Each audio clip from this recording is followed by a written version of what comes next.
An all-star most improved player, Jimmy Butler, is in the house from the Bulls. Thanks so much for being with us. Thank y'all for having me. Hold on. What? I know good and damn well you didn't come onto this show on national television with practically the same suit on as Skip Bayless. I mean, what is up with that? He don't have one, Jordan. Who's cleaner? I think I got him a little bit. I'm not sure about that. The sneakers, the Jordans with that Jays shirt. Get me. I will give you that. And he asked me how many pairs of Jordans I have. I actually have 4. I just counted in my head. He's got like 400, but he works for the brand. He endorses the brand. Well, he should endorse the brand. MJ. We need to get Skip some sky blue Jays. I've got sky blue. I've got that exact pair. These. I do not, maybe not your pair, but you know. Photo op. Let's put it on Instagram. Jimmy Butler and Skip Bayless with the same wardrobe. Y'all need to change this subject. Wow. You change this subject. Great minds think alike. All right, we have to put you on the hook here. Let's get right into it. What led to you re-signing with the Bulls? I started in Chicago. I think the fans have embraced the way that I play. They've loved me whenever I wasn't too good of a player. And now I guess I'm okay. I'm pretty decent. So I think it was a place for me. Incredible. Well, you're better than decent. I'm proud of you, bro. Because first of all, let's make sure we understand this. The 20-point average, you know, the 35% shooting from three-point range, the 46% shooting from the field, being an all-star, the most improved player, defending better than most in this league. But more importantly than that, you're somebody who bet on yourself. You and I were together like the first game of the season in Chicago, and this guy couldn't reach an agreement with the Chicago Bulls, so he bet on himself, and this is what happened for you. I want to know how tough this season was for you. Were you worried at all, knowing that a contract year was coming, you bet on yourself, and obviously any kind of injury or anything like that could have cost you millions of dollars? It crossed my mind, but I was so confident in the work that I put in last summer that I knew what I was capable of. I knew what I was going to do this year. My trainer, Chris Johnson, who I call Dodo because he's not the smartest individual. Wait, he's sitting across the floor, right? He's definitely over there. Way to go, Dodo. No. He prepared me extremely well, and he's doing the same thing this summer, and I'm still working to get better. Go ahead, Skip. Do you want to ask about Derrick Rose? Well, it's definitely coming. Okay, we got to do it. Go ahead. I'm going to tell you what I hear from a lot of people I know in Chicago, where I once worked.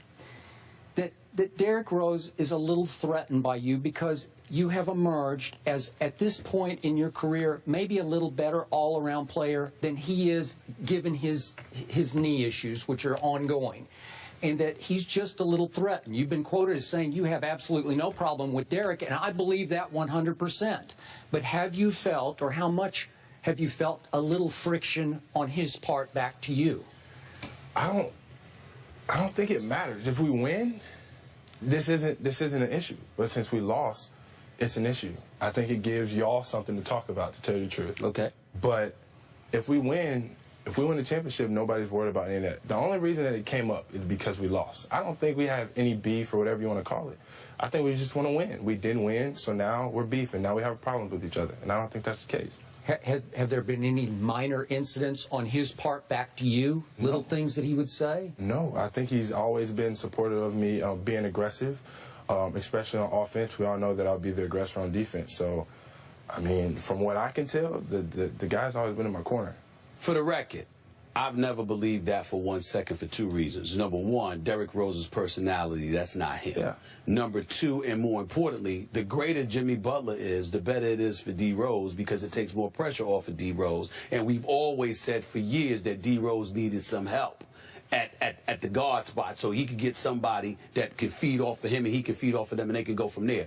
Based on what you saw this year, however, with Derrick Rose, how confident are you in him moving forward from a health standpoint? Because even though he had some great moments, here's my issue with Derrick Rose, the consistency. Because that last game, that when y'all didn't show up, he got outplayed by Matthew Dellavedova.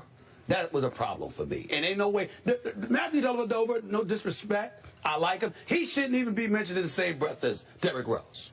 Agreed. I don't know. I think we came out flat, and then at a certain point in time, that was the game. I don't think that's the way it's supposed to be, but I think that's what happened. I don't think there's a problem with that. I'm confident in the group of guys that we have. You know, we basically got the same team back with the addition of Bobby Portis, our new rookie.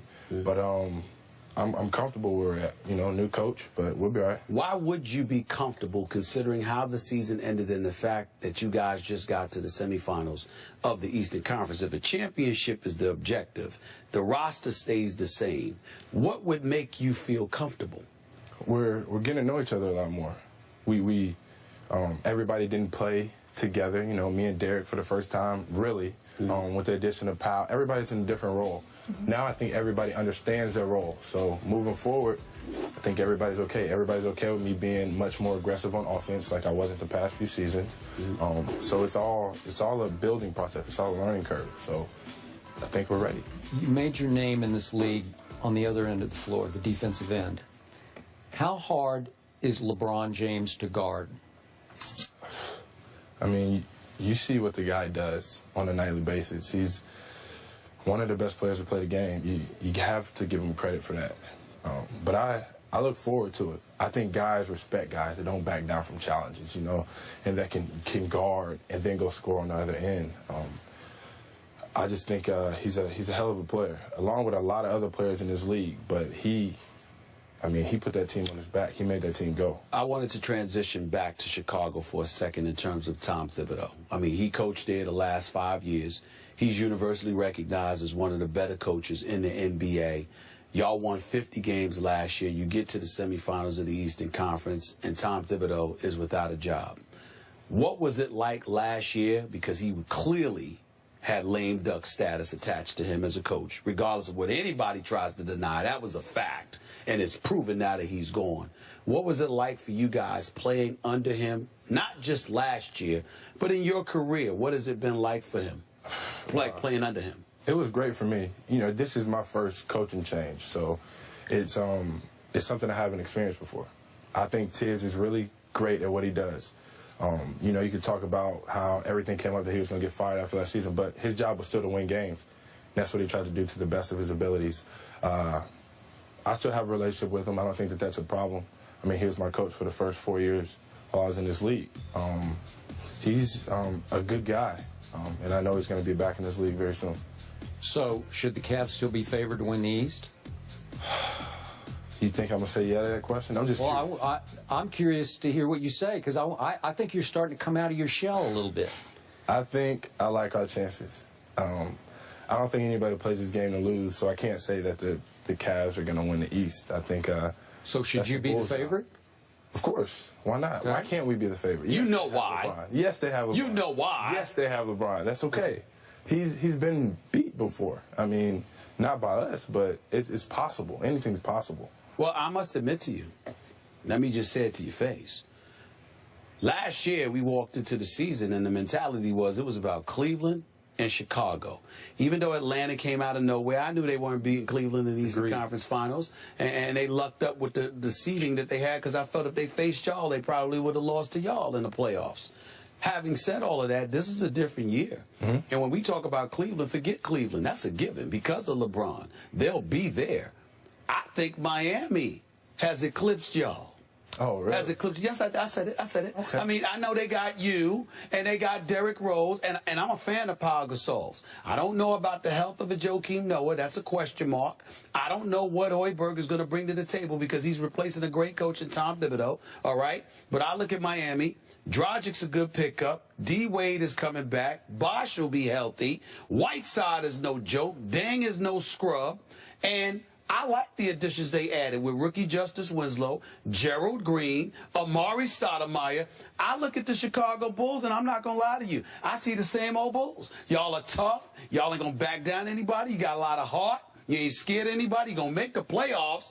But I think Cleveland and Miami are better right now. Okay. I can't change your mind. You are who you are. I will say that, but I'm sticking with us. They got two Houston guys in Winslow and Gerald Green too, so that's right. Us Houston guys. That's right. Got some stuff too. Which means that's even more reason for you to be confident in them, because you believe in yourself and your homeboys. Yeah. So you got two homeboys that's on another team. You making my point. I like my city, but Chicago's my city now. Like, I've embraced it. They've embraced me. We got to take it. We have to. Listen, if you don't believe in yourself, nobody else will. Right, Clearly, we're not done. Will you stick around? I'll be here. All right. More Jimmy Butler after the break. This is Mellow First Jimmy Take Butler. from L.A. He's Cali cool right now. That's Kind the, of sound that's like the he got city a Barry we're in. White voice. Ball with Jimmy Butler. And Skip, we'll let you take I over. want to know a little bit more about Jimmy Butler, the emerging star. I read the other day that you had the guts to admit publicly that you actually like Taylor Swift's music. Could you please explain yourself? Well, we won't talk basketball. We'll talk a little Taylor Swift. Yeah. Her music's very catchy. Don't judge me.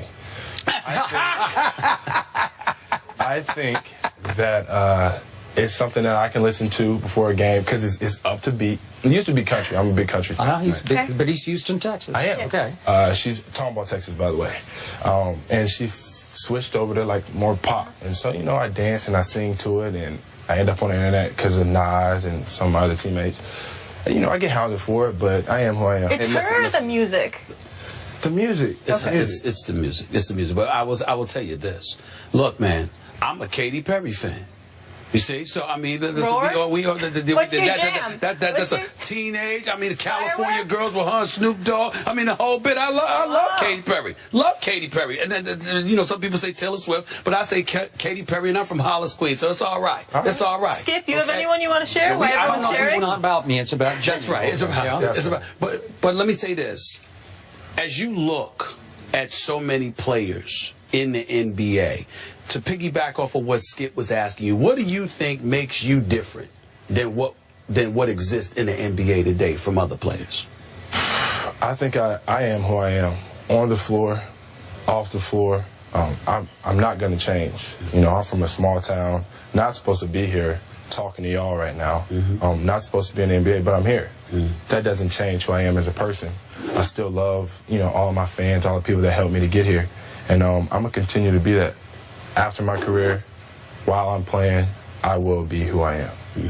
Let's go back to your basketball team. Coach Tibbs was who he was, maybe to a fault. Give us some insight into why that decayed and finally ended so badly for him in Chicago.